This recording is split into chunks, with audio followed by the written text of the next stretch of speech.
Pernahkah kamu merasa hidup begitu berat? Jangan khawatir, karena setiap ujian pasti akan membawa hikmah yang sangat luar biasa. Ada sebuah kisah tentang seorang petani tua yang setiap hari bekerja keras di sawah.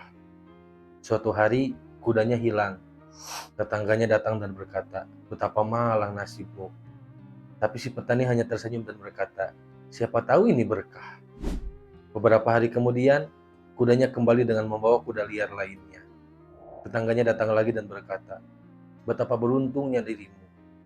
Tapi petani itu tetap tersenyum dengan menjawab, "Siapa tahu ini ujian." Lalu putra petani jatuh dari kuda liar itu dan kakinya patah. Lagi-lagi tetangganya datang.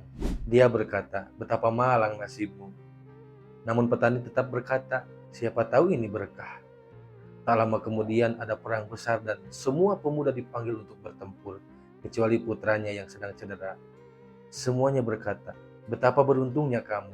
Kisah ini mengingatkan kita bahwa tidak ada yang benar-benar tahu apa yang baik dan buruk dari kejadian yang kita alami. Semua takdir Allah memiliki hikmah yang belum tentu kita sadari sekarang.